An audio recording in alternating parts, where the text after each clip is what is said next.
ఇప్పుడు మీరు చూస్తున్న స్క్రీన్ షాటు ఈపీఎఫ్ ఆఫీస్లో నుంచి మనకి ఇచ్చారనమాట. మనం రిక్వెస్ట్ పెడితే పెండింగ్ ఎట్ డిఏ అని ఉంది కదా, ఏ టు జెడ్ మనకి డిలీట్ అయితే అయిపోయింది. బట్ దాని గురించి మొత్తం ఇన్ఫర్మేషన్ అంతా ఈ వీడియోలో చెప్పాను చూడండి. ఇక్కడ మీకు కనిపించేవన్నీ విడివిడిగా స్క్రీన్ షాట్లు కూడా తీసి మీకు ఎక్స్ప్లెయిన్ చేస్తాం. మీరు జూమ్ చేసి నాకు కనిపించవు కాబట్టి. సో ఇది మనకి మొత్తం ఒక 32 డేస్లో అలా వర్క్ అనేది అయితే అయిపోయింది, డిలీట్ అయితే అయిపోయింది. ఇక్కడ మనం చూస్తే ఫస్ట్ స్టేజు మనం పెట్టుకున్నాం కదా జాయినింగ్ ఎగ్జిట్ డేటు అండ్ మనం పెట్టుకున్న రిమార్క్స్, ఐ నెవర్ వర్క్ అని పెడతాం కదా, అది పెట్టిన తర్వాత అది మనకి డిఏ దగ్గర ఇలా చూపిస్తుంది అనమాట. తర్వాత డిఏ యాక్సెప్ట్ చేశాడు. ఎందుకు రిమార్క్స్లో కూడా ఇచ్చాడు, కాంట్రిబ్యూషన్ లేదంట, అలాగే ఎన్సీపీటీఎస్ కూడా లేవంట. సో అందుకే అప్రూవ్ చేశాడని రిమార్క్స్లో చూపిస్తున్నాడు ఇక్కడ క్లియర్గా.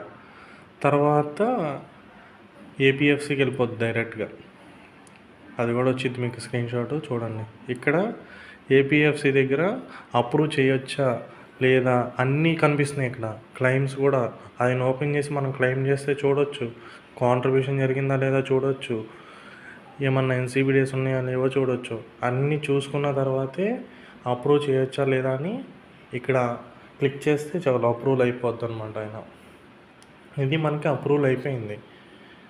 ఇక్కడ మనకి గ్రీన్ పెన్తో సైన్ చేసి కూడా మనకి ఇచ్చారనమాట. సార్ స్క్రీన్ షాట్ అడిగితే మనకి అయిపోయినట్టు కావాలి సార్, మనకి ప్రూఫ్ కింద అని అడిగితే ఇచ్చారు మనకి. మనం పెట్టుకుంది చూడండి, 15/7/2025 రిక్వెస్ట్ అనేది పెడితే నిన్న అయిందనమాట. 18/8/2025 అయిపోయింది. ఇదే మీకు డీలింగ్కి ఫుల్ ప్రాసెస్. అలానే అందరూ చేసుకోలేరు డీలింగు.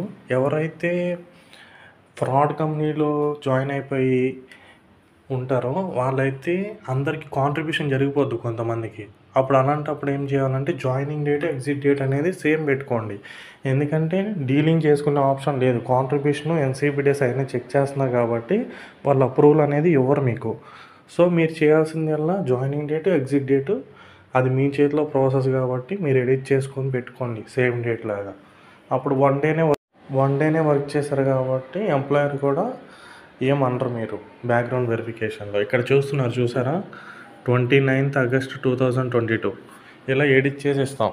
ఎవరైతే 1 month 2 month 3 months చేసి ఆ కంపెనీలో నచ్చక లేకపోతే అది ఫ్రాడ్ కంపెనీ అని చెప్పి ఎవరైతే ఎగ్జిట్ అయిపోతారో వాళ్ళు మన దగ్గర ఇలా ఎడిట్ చేయించుకోవచ్చు డేట్ని అనేది. ఓవర్లాప్ ఉన్నా సరే చేస్తాం. కొంతమంది ఓవర్లాప్ ఉన్నారని కంపెనీస్లో తీసుకోరు జాబ్కి.